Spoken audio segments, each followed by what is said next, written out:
এটার অভিজ্ঞতা কিন্তু আমার নেওয়া হয়ে গেছে। ভাই ও মাই গড। ভেতরে ঠান্ডা লাগতে পারে। ও নোলান খুব সাবধানে, ঠিক আছে? হ্যাঁ ঠিক আছে, চিন্তা করো না।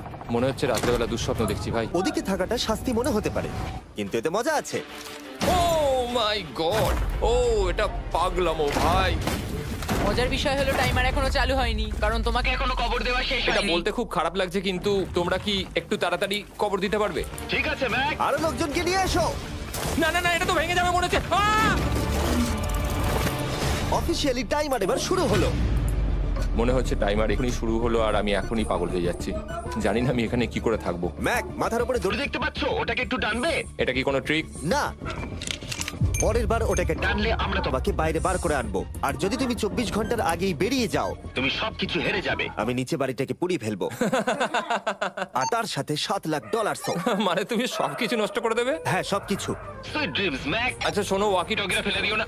ও ও কি করে জানলো আমি এটা করবো? আমি জানতাম ওটাও ফেলে দেবে আর আমি কিছু করতেও পারবো না। বাইরে থেকে এগুলো দেখা বেশ মজাদার, কিন্তু নিচে যাতে ম্যাকের কোনো ক্ষতি না হয় সেই জন্য তাকে রিস্টব্যান্ডটাকে পরে নিতে হবে, যেটা ওর হার্ট রেট আর ভাইটালস গুলোকে দেখাবে। কিন্তু এতে ম্যাক কোনোভাবেই সময় দেখতে পারবে না। বেসিক্যালি আমাকে জানতে হবে যে কতক্ষণ আমি এখানে কাটালাম। এটা হলো আমার স্ট্র্যাটেজি। আমি জেগে থাকার চেষ্টা করব 2 ঘন্টা ধরে আর ঘুমোবো 10 ঘন্টা ধরে। আর এইভাবে আমি চ্যালেঞ্জ অর্ধেক কমপ্লিট করে নেবো। আর আমি সেটাই আরেকবার করবো, তাহলেই কমপ্লিট। ম্যাক নিজের প্ল্যান অনুযায়ী শুরু করলো। ওর প্রথম স্টেপ ছিল পরের 2 ঘন্টা কাটানো। ও আমি ভাবলাম এটা ফেস্টিভ্যাল বার হবে। আশা করছি এটা দিয়ে আমার খিদে কমবে। কিন্তু স্বাভাবিকভাবেই ও খুব তাড়াতাড়ি বোর হয়ে পড়লো।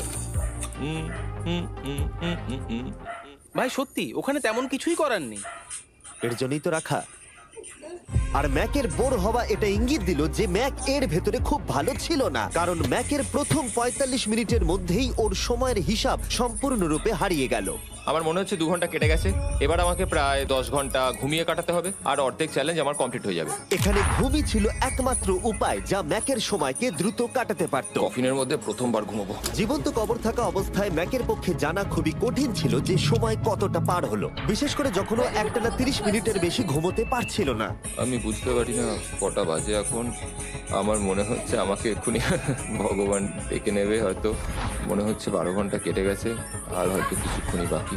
আর যেহেতু যখন আমি এই চ্যালেঞ্জটা করছিলাম আমার বন্ধুরা সব সময় আমাকে জাগিয়ে দিচ্ছিল, জিমি জ্যাম, আর তাই আমি ভাবলাম যে সেম এক্সপেরিয়েন্স ম্যাকেও করানো উঠে যাক। পড়ো ম্যাক, তুমি ঠিক আছো?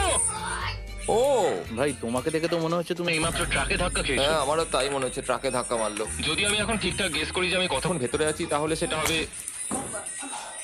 যত বেশি সময় ম্যাক এর ভেতরে থাকবে তত বেশি ও সময়ের হিসাব হারিয়ে ফেলবে। কতক্ষণ হতে পারে? 16 ঘন্টা নাকি? আর যেহেতু আমাদের চ্যানেলের ভিডিওগুলোতে খুবই সাসপেন্স থাকে, তাই এই চ্যালেঞ্জের বাকিটা তোমরাও জানতে পারবে না ও কতক্ষণ এর ভেতরে রয়েছে। আর যেহেতু ম্যাক নিশ্চিত ছিল যে এর ভেতরে ও অনেকক্ষণ ধরে থাকতে পারবে, তাই স্বাভাবিকভাবেই ওর ক্লস্ট্রোফোবিয়া হতো। কফিনের ভেতর থাকাটা সত্যি ভয়ঙ্কর। মানে এই দেখুন, আর যত বেশি সময় যাচ্ছে তত আমার মাথা খারাপ হয়ে যাচ্ছে। আর যখন আমরা দেখলাম ও দড়িটাকে ধরছে, আমরা ভাবলাম ও হয়তো দড়িটাকে টানবার কথা ভাবছে। ওকে দেখে বোঝা যাচ্ছে যে ও এক্ষুনি বেলটা মনে হয় বাজাবে। এখনো মনে হয় না 24 ঘন্টা হয়েছে। কি করব বুঝতে পারছি না।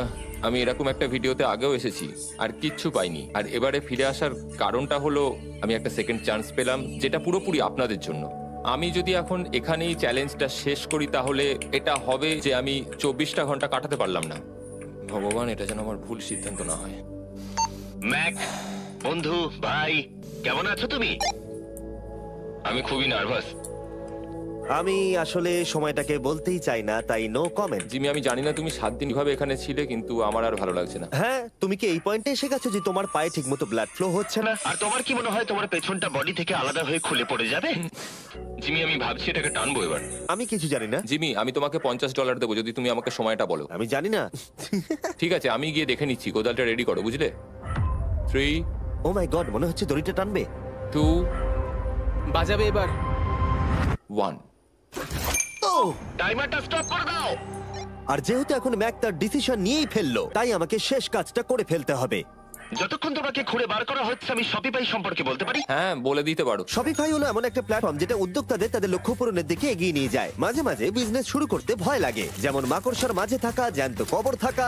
আমি তোমাকে এটাই বলবো যে আমি জ্যান্ত মরতে চাই না। কিন্তু শপিফাই সাহায্য করবে। যদি আমি আমার বিজনেসটা না শুরু করতাম তাহলে আমি দারুণ জায়গাগুলো যেতে পারতাম না, যেমন অ্যান্টার্কটিকা, আর তোমাদের জন্য ভিডিও বানাতে পারতাম না। অনেক